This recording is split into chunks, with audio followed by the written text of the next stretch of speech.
Yes, people, what's going on? Welcome back to AdamMcKola TV. So, David De Gea has agreed the terms of his new contract at Manchester United and is set to stay at the club. Now, this has become a big talking point over the last couple of weeks as David De Gea's performances have clearly deteriorated.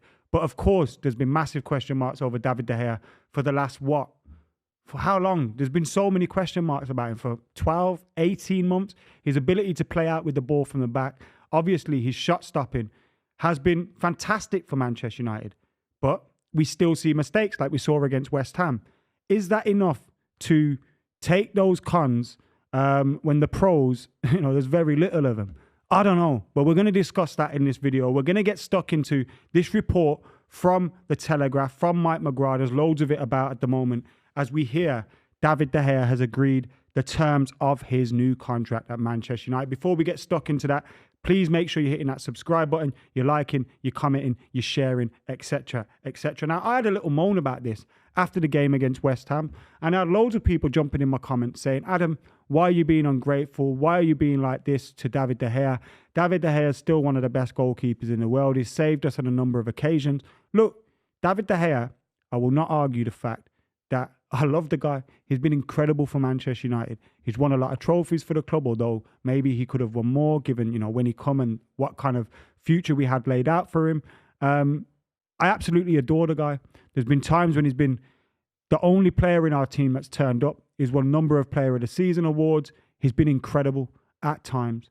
But his time, in my opinion, is up as our number one. He'll be on a lot of money, and he has been on a lot of money.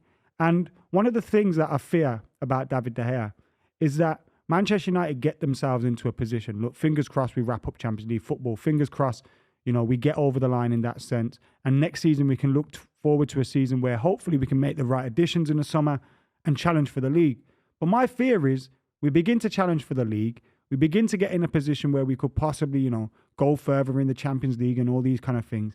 And then David De Gea has another one of his moments. And also, one of the issues that we get with David De Gea are those things that aren't seen as much because maybe they're not glaring errors. Maybe they're not errors that lead to an opportunity or lead to a goal, but they are errors in possession, errors in terms of, giving momentum to the opposition, errors in terms of not finding your teammates in the right place, giving them the right pass, playing long balls when we don't need to. We've seen it so many times. I remember the preseason started with David De Gea booting the ball long. And that clip of Ten Hag on the sidelines going, David De Gea, what the fuck are you doing? Like, that's how the season started. And there's still moments when he does that. We play one or two passes at the back. He goes long. It's a 50-50. We lose out. This isn't a team that's made of Fellaini's that are going to win every single aerial duel. This is a team that prefer the ball on the feet, on the floor. You look at the selection of attackers that we have, given that, give or take their form. This isn't a discussion about their form.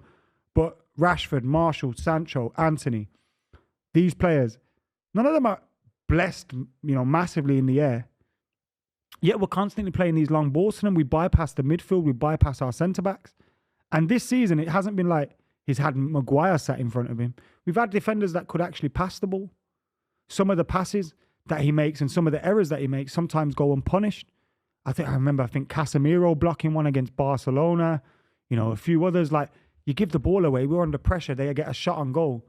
Happens so many times, and I think those things are going to delay the progress of the team in terms of the way we play football, the football that we play. Yes, you can have some games where you get away with it. Yes, he keeps a lot of clean sheets and, he makes fantastic saves at times. But ultimately, I think we're looking at a goalkeeper that's being forced to play a way that he doesn't want to play. Therefore, every single time he makes a mistake, and there's a lot of them, he loses confidence. And then we are where we are. But you've also got a manager that doesn't know who the owners are going to be. He doesn't know, how much transfer budget he's going to have. He doesn't know what the financial fair play situation is. Can we sell the amount of players to bring others in?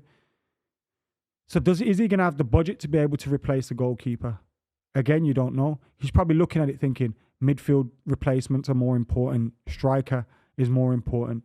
He's probably looking around at his team thinking, I'd rather get those positions sorted because maybe I can get by with a goalkeeper that makes a mistake every other game.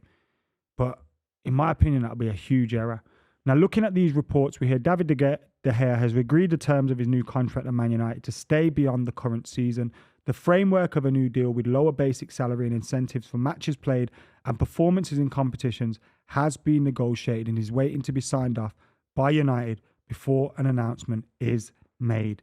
He's on for the Golden Glove, which I suppose is huge, but in my opinion, this might be a mistake. And I hate to say that because I absolutely love David De Gea. But sometimes I think you have to make those difficult decisions. We saw Ten Hag make a difficult decision with Cristiano Ronaldo. We've seen him make a difficult decision in terms of Harry Maguire and keep him at the team, but he hasn't made one with De Gea. Now, what we do hear is that despite the fact he has signed or will sign his contract, he won't be number one. Now, this is the article. De Gea has agreed the terms of his new contract at United to stay beyond the present season. The framework of a deal with lower basic salary and incentives for matches played and performances in competitions has been negotiated and is waiting to be signed off by United before an announcement is made. As disclosed by the Telegraph this season, United did not want to activate the one-year option they held on De Gea's contract, which sees him earn more than £350,000 a week. When the club are in the Champions League, that would have been lower this season.